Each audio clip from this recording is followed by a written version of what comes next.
Salutations, Scribblers. What if I told you to forget everything you know about productive writing and to embrace the chaos and unpredictability of your own creativity?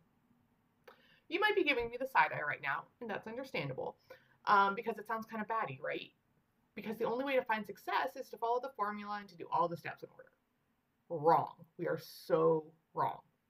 So, in today's video, I want to kind of pull that curtain back on the idea of a perfect writing routine and give you some tips to find what works for you and challenge you to embrace the unique chaos of your own creativity. So, first off, there is no such thing as an ideal or perfect writing routine. If somebody tells you that, it's not true. That's right. Nobody has it figured out. Not a single person. What people have figured out is how to go with the flow and to make adjustments as they work through each manuscript, or from writing session to writing session. I personally have never used the same process twice when I draft and revise a book, ever. I always try to because my brain tells me it worked so well last time. I just have to rinse and repeat. I know what I'm doing. But within days, I tend to feel stuck as I try to recreate those steps to my previous manuscript.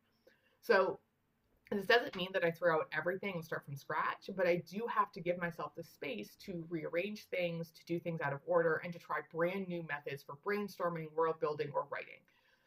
Learning to let myself have that freedom and embrace the chaos of my own creativity continues to be a work in progress, right? I know in other videos I have chatted about building good habits, and this idea of embracing your creativity and giving it room to shift and change needs to be balanced with that. So just like I mentioned in that video, only keep a habit as long as it serves you. You and your writing habits and every other part of your life are constantly changing and evolving. So who you are today isn't the same as who you were yesterday, and isn't going to be the same as who you are in like 2 weeks or a year from now. So finding that balance between building good habits and giving yourself the space that you need to experiment and grow is really essential. So it means that we've opened the door for more opportunities to grow creatively, because we're inviting possibilities that we might not even know exist into our routine.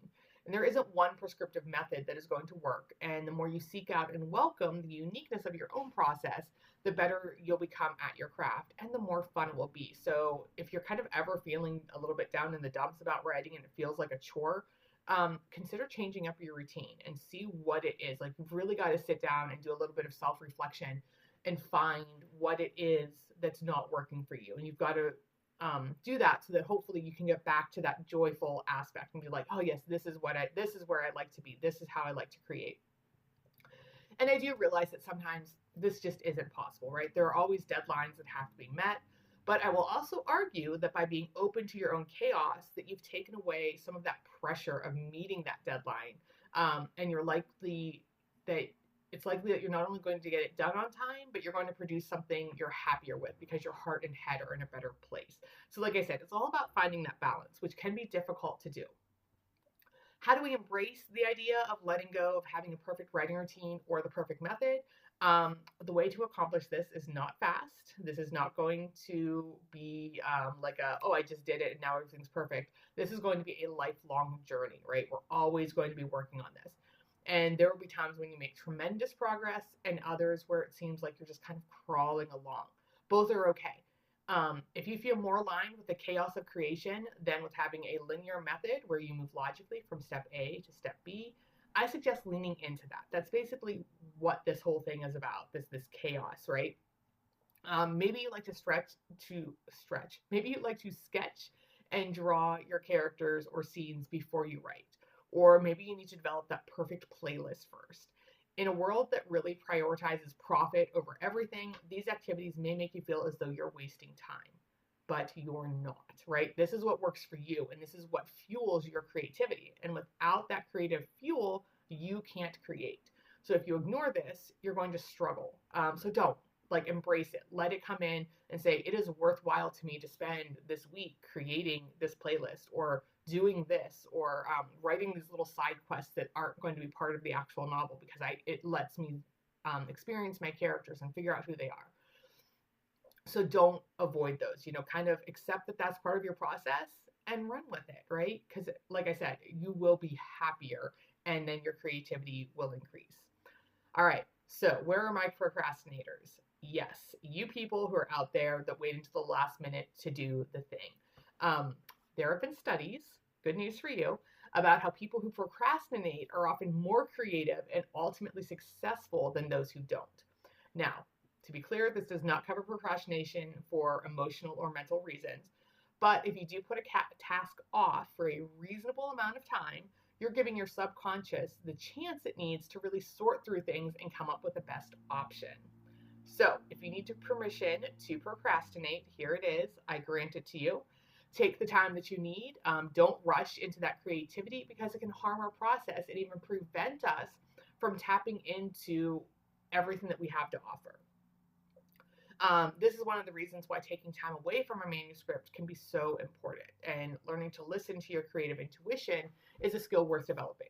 Maybe you're trying to write every day, but now you've hit a snag in your story and you're just not sure where to go next. So if you give yourself that permission to not write and to not focus on it, your brain will still do that work in the background. And then 2 or 3 days later, you might be hit with your eureka moment at like 9 p.m. Don't wait till the next day. Grab your laptop, your notebook, and get to it. Write down everything that you need to do, right?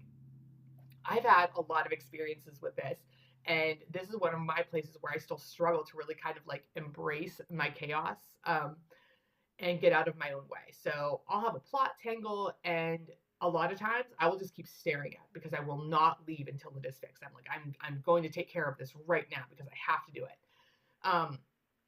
And it's never successful because I'm forcing it. I'm forcing my creativity, and it's just not good.